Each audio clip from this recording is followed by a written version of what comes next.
Wah, di pagi yang indah ini kita ngomong-ngomong lagi mau eksplor kawasan Plato Jampang. Dan kita udah janjian nih sama Pak Teguh.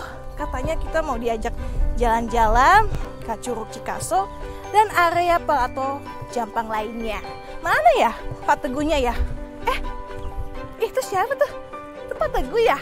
Pak Teguh! Halo, selamat pagi Pak Teguh. Halo, selamat pagi sahabat Dai. Wah, Pak Teguh, ini kita mau ke Curug harus naik perahu ya? Ya, kita sekarang eksplor menggunakan perahu dengan menuju ke anak sungai Curug Cikaso. Oke deh, kalau gitu kita eksplor di curugnya ya Pak. Mari kita eksplor. Oke, let's go.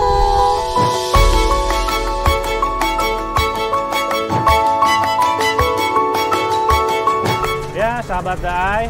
Sekarang kita sedang dalam perjalanan menuju Curug Cikaso.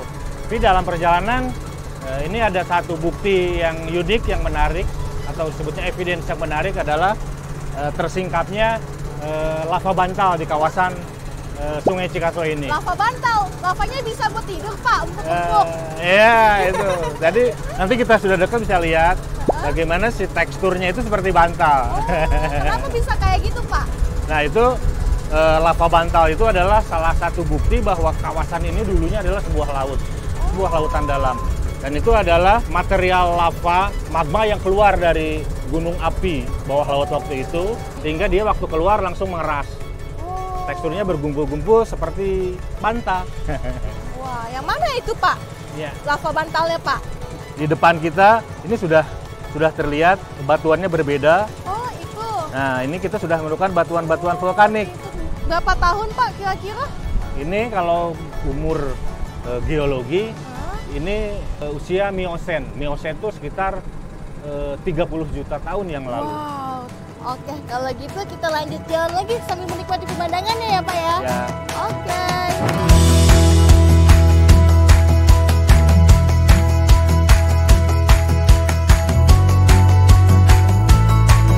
Nah Sobat Dai, sekarang kita berada di Curug Cikaso. Wah, Curug Cikaso. Wah, indah banget Pak. Ada 3 Pak ini Pak? Ya.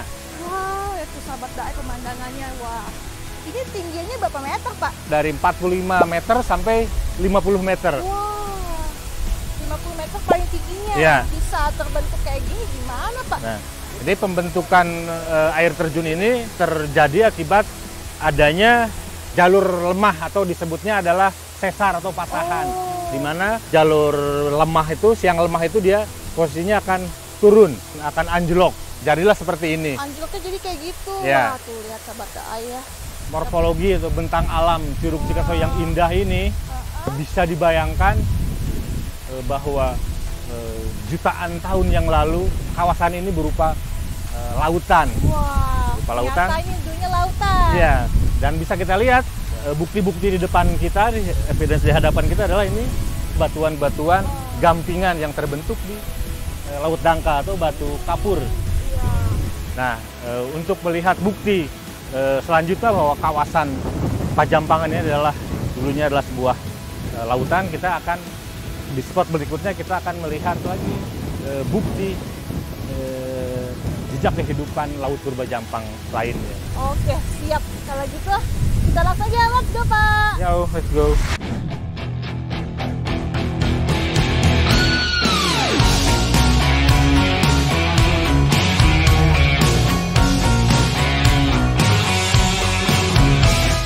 Hai sahabat Dai, sekarang kita sudah berada di Museum Megalodon.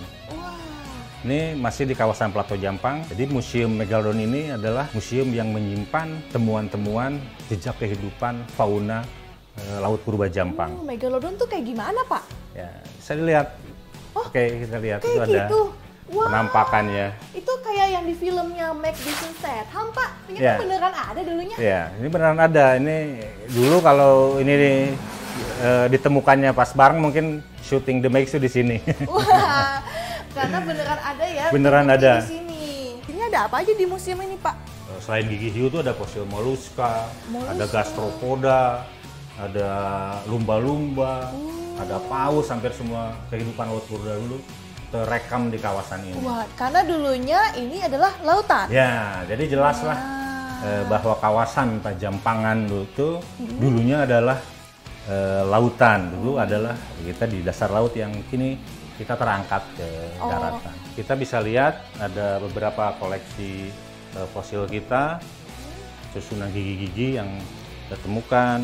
Ini susunannya seperti ini. Emang kalau satu megalodon itu giginya ada berapa, Pak? Nah, menurut para ahli peneliti di paleontolog bahwa jumlah gigi hiu megalodon itu adalah berjumlah sekitar 270. Hah, 207 gigi dalam satu rangkaian rahang. Wah. Bisa dibayangkan. Banyak banget ya. Terus luar biasanya karena dia seorang predator yang memang butuh makan besar. Selama 40 jam, 40 sampai 48 jam, gigi mereka akan tumbuh kembali. wah, Seperti konveyor. Wih, bisa begitu ternyata ya, unik banget. Nah, ini kalau yang kecil-kecil ini gigi apa Nah, ini, kalau yang Pak? kecil-kecil ini adalah ada berbagai macam gigi. Ada gigi hiu pasir, hiu macan, ada lumba-lumba. Yang bulat-bulat itu gigi paus, gigi anjing laut, jadi semua. Unik-unik banget ya semua jejak gigi-giginya. kehidupan fauna laut waktu itu alhamdulillah tersimpan di museum ini.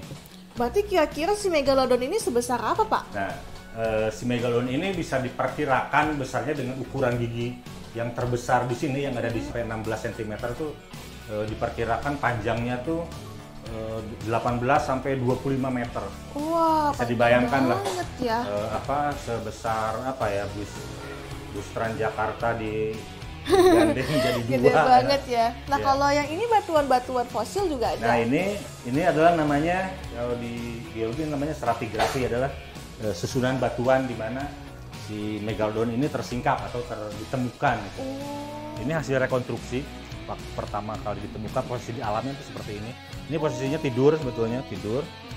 Salah satu yang menarik di sini adalah fauna-fauna laut waktu itu ini ditemukan terasosiasi atau terkumpul dalam satu lapisan. Padahal semua ini hidup dalam lingkungan yang berbeda. Oh, gitu. Kita bisa lihat di sini ada bivalvia. Bivalvia tuh kerang-kerangan, ya, ada moluska. Apa yang kehidupannya, lingkungan hidupnya beda.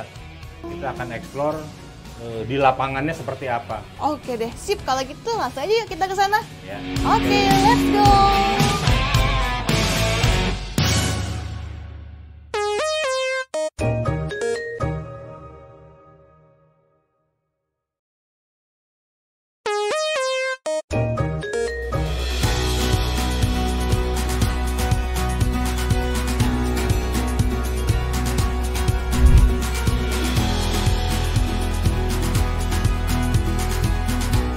Halo sahabat Daai semua, sekarang kita sudah berada di Goa Cigintung. Wah, goa. Kita ngapain Pak ada di goa, Pak? Sekarang kita ada di Goa Cigintung, masih di geosite Gunung Sungging. Ini adalah sebuah situs geologi atau geosite Situs. terkait dengan bukti-bukti yang tadi kita lihat di Museum Geologi, di Museum Megalodon tadi. Adanya fosil-fosil. Ini goa alami, Pak, batu. Nah, ini bagian batu gamping yang terlarutkan dan terbawa oleh air sehingga membentuklah lorong-lorong dan bentukan-bentukan batuan yang sangat luar biasa ini. Berarti ini dulunya tuh laut ya, nih ya? Dulunya awalnya ini lautan yang kita tadi cerita, ada di bawah lautan, lalu terangkat ke permukaan. Ini dari depan sampai ke ujung itu berapa meter, Pak? Nah, kedalamannya? ini gua ini sebetulnya connect. Ada sekitar 40 gua di sini banyak yang banget. terkoneksi. Nah, kita sekarang akan menelusuri lorong ini kurang lebih 100 meter. Kita akan keluar dari lorong ini 100 meter dan kita akan melihat nanti bukti singkapan bagaimana fosil-fosil kehidupan laut purba Jampang itu ditemukan di sini. Kita sedang menelusuri perut bumi. Wah, perut bumi nih, di center of the earth. Oke, kita explore.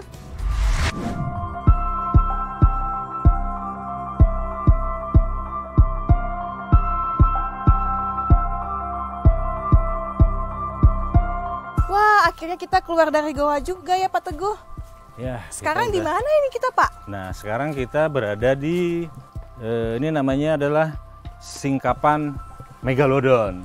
Singkapan megalodon. Singkapan Oh, megalodon. yang tadi Jadi, kita lihat gambarnya. Ya, di mana dulu pertama ditemukannya si fosil gigi hiu megalodon adalah di kawasan ini, di tempat ini. Ini namanya stratigrafi atau stratigrafi itu adalah si batuan sedimen tadi yang terendapkan di laut. Ada fosil-fosil yang kita tadi lihat di museum. Ada berapa lapisan ini, Pak? Ini yang paling atas tuh soil ya, tanah. Tanah, terus ada lapisan kedua. Ini kita bisa lihat perbedaannya nih di sini nih.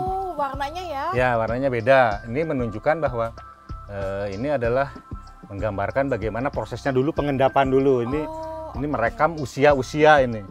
Nah, si gigi megalodon itu ditemukan di sini. Oh, paling bawah. Ya, ini. Wah. Di sini. Tapi ini ngomong-ngomong soal kepunahannya gara-gara apa ya, Pak ya? Nah, terkait teori kepunahannya yang memang yang sangat menarik nih. Megalodon itu adalah spesies yang kosmopolitan. Dia hidup hampir di setiap benua kecuali di benua Antartika. Dia tidak hidup di perairan dingin. Dia hidup di perairan di laut yang disebutnya laut dangkal yang masih ada sinar matahari, di perairan hangat. Nah, dia hidup di sana. Ada beberapa hipotesa dan hasil penelitian tentang teori kepunahan megalodon itu, bahwa punah atau extinctnya megalodon itu adalah akibat dari perubahan iklim global. Oh, kapan itu, Pak? Perubahan iklim global itu di zaman Miosen ke Pliosen. Itu Miosen itu antara 30 juta sampai 2,8 juta tahun yang lalu itu terjadi yang namanya glasiasi. Glasiasi itu adalah perluasan kutub, pendinginan waktu itu.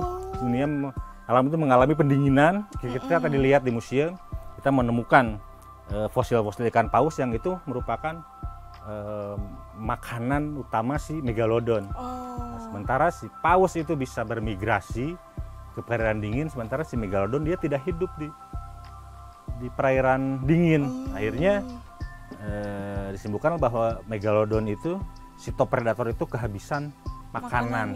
Karena kehabisan makanan. Karena kehabisan makanan. Teori kepunahan pertama itu.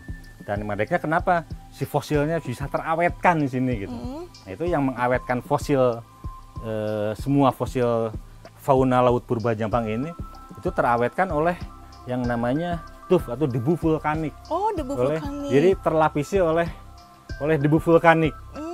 Jadi dia terawetkan gitu. Nah, ini kira-kira udah berapa tahun, Pak, ditemukannya? Nah, ini ditemukannya si fosil-fosil ini diawali dari tahun 2021.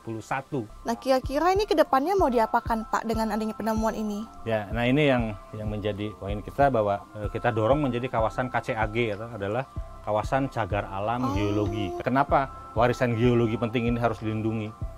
Pertama, karena warisan geologi itu sekarang ini sedang menghadapi banyak ancaman. Ancaman dari aktivitas manusia, aktivitas ekonomi, aktivitas apa, sehingga perlu sisi perlindungan supaya ini bisa diwariskan ke generasi berikutnya.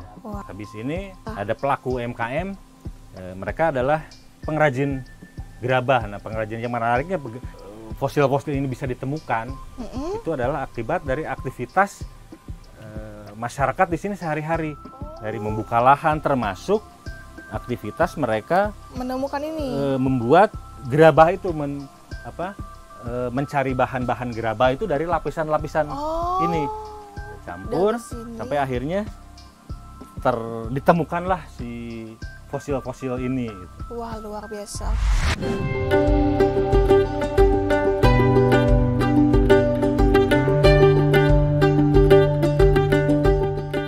Halo Sobat Daai, sekarang kita sedang berada di tempat pembuatan gerabah, atau orang lokal menyebutnya adalah tempat ini adalah Lio. Kayak gimana gerabahnya? Ayo kita lihat. Oh, oke, ayo kita masuk ya. Permisi. Ibu, nah kebetulan ini. Wah, halo Ibu ini lagi membuat ini, sepertinya ini lagi membuat vas bunga, Ibu ya nih. Oh, vas bunga. Wah, ini vas bunga. Wah, kreatif sekali ya. Nah, ini kan terkaitan dengan cerita kita tadi. Jadi si tanah-tanah ini adalah hasil dari pelapukan sedimentasi yang tadi. Oh, yang barusan tadi kita lihat. Itu di gua-gua itu tadi. Jadi tanahnya itu dicampur menjadi sebuah adonan atau konsentrat tanah untuk pembuatan gerabah. Wah, ternyata bisa dimanfaatkan ya untuk kerajinan ya, Pak Teguh. Wah. Ya, Jadi ini hasilnya jadi apa aja nih selain ini vas bunga? menarik, ada beberapa hasilnya Bu ya. Ini untuk vas bunga, ada untuk alat masak juga. Ada alat masak, ada cowet, disebutnya cowet. Ada kuali. Pak Teguh, katanya di sini juga ada UMKM ini ya, pengolahan pisang ya, katanya ya, dari gerbong pisang, Pak Teguh. Ya, itu di daerah Cimas, itu namanya Sanca. Sanca ya? Ya. Oke, jadi penasaran, pengen cobain nih, Pak Teguh. Ya, ayo Kesana kita yuk. mari ke sana. Oke, let's go.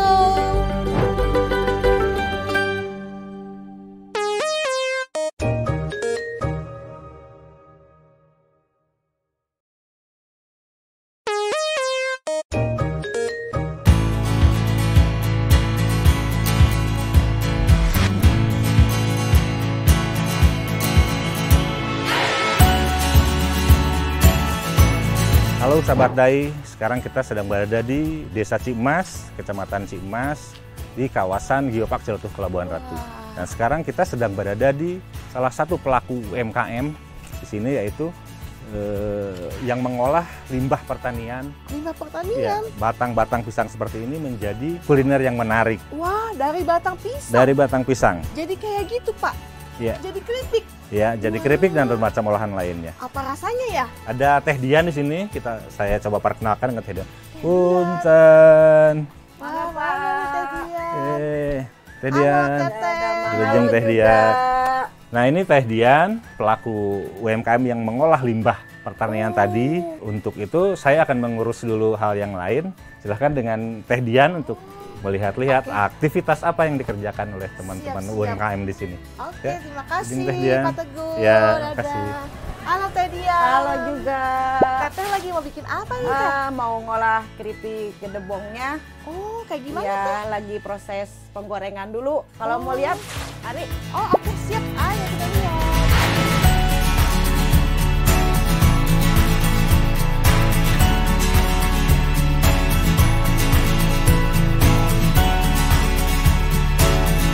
Nah, sahabat Daai, ini udah jadi keripik gedebong pisangnya Wih, ya. mantap. Kalau mau icip-icip boleh. Mumpung masih panas. Wah, boleh nih, Teh. Iya, Kita silakan. cobain ya, Teh. Boleh. Nah, sahabat Daai. Jadi ini tuh dari batang pohon pisang, Teh. Iya. Penasaran nih rasanya kayak apa ya? Ya, itu baru yang original ya. Original. Ini kayak Ah. sale pisang ya, Teh. Iya, Wow. karena kan dari pohon pisangnya juga ya. Tapi ternyata batangnya aja seenak ini ya, Teh, rasanya, Teh. Iya, dan banyak manfaatnya Wah, apa buat aja tuh, Teh? kesehatan ya. Manfaatnya? Ini kan manfaatnya ada vitamin A, vitamin C, B6, fiber serat tinggi. Jadi kalau buat diet bagus banget ini Wah, makanannya. cocok banget Gitu. nih yang buat diet-diet ya, Teh. Iya. Ternyata nggak kalah ya manfaatnya dari buahnya ya, Teh. Oh, jauh. Kayaknya jauh banget ya. Udah ada Oh, ada sertifikasi halalnya tuh ya, halal, udah Sobat ada. Daai. PIRT juga ada. Terus sertifikat dari Dinas Kesehatan juga sudah ada. Mantap. Iya. Siap, Teh. Kalau gitu kita icip-icip lagi ya, Teh. Boleh. Siap.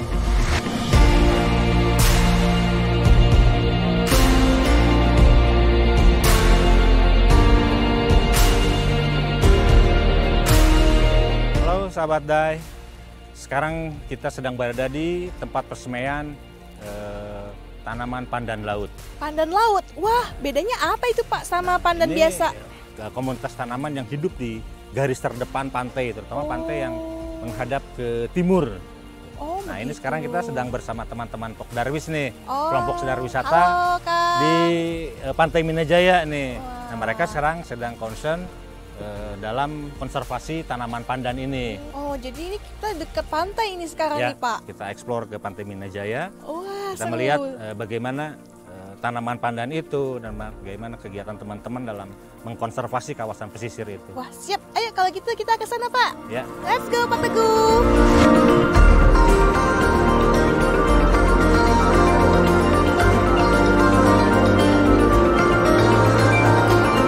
hai Sobat Dai, sekarang kita sedang berada di pantai Minajaya. Nah, di sini sekarang kita sedang berada di habitat aslinya pandan laut. Oh, ini tadi Ya. Pak Teguh, yang tadi kita pendek-pendek, kecil-kecil, Ya. ternyata sekarang udah tumbuh jadi Ini sebesar-besar yang ini. sudah dengan perakarannya yang terlihat itu begitu kuatnya mencengkram Wah. pasir-pasir. Jadi dia salah satunya adalah mencegah abrasi. Wah, itu kayak lidah buaya ya Pak? Ya, ini seperti lidah buaya tapi dia berduri.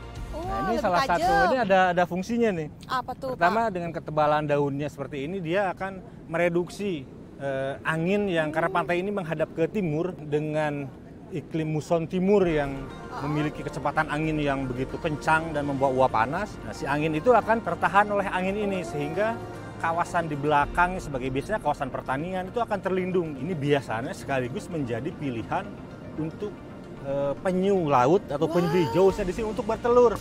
Oh, karena dia merasa aman di Karena sini dia ya? merasa aman dengan adanya duri-duri ini dari predator. Oh, karena tertutup ya, dan Tertutup. daunnya juga tebal. Pandan ini adalah tanaman konservasi yang tergolong bernilai tinggi secara konservatif. Tapi di sisi lain dia juga mempunyai nilai ekonomis yang cukup Wah, tinggi bila contohnya? kita perlakukan dengan bijaksana. Contohnya ini adalah ini samak ya atau tiker ya. Oh, Dimana tiker. Ini terbuat dari daun pandan. Ini dari daun Ini pandan, dari daun pandan yang Wah. sudah diolah, termasuk ini ada tas ada juga. Tas juga yang dibuat dari daun pandan. Wah, mantap sekali. Oke deh kalau gitu. Sekarang kita nikmati dulu nih sungainya ya. Sungai, laut maksudnya. Ayo, Pak Teguh. Ya.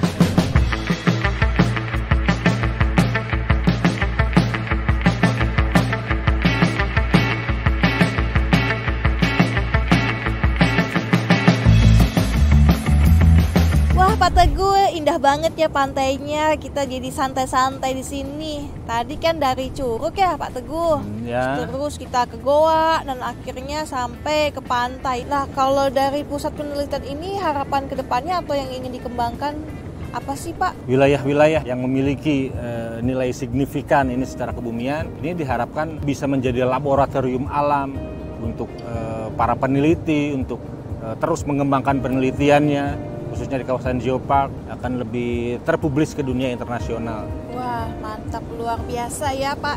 Semoga penelitian ataupun kekayaan alam di sini bisa semakin dilestarikan dan dijaga pastinya ya. Amin. Oke, nggak terasa 30 menit kita udah bersama nih Pak Teguh. Terima kasih banget atas waktunya ya Pak. Ya, sama-sama. Oke, kalau gitu yuk kita nikmatin lagi pemandangan pantainya Pak. Dadah.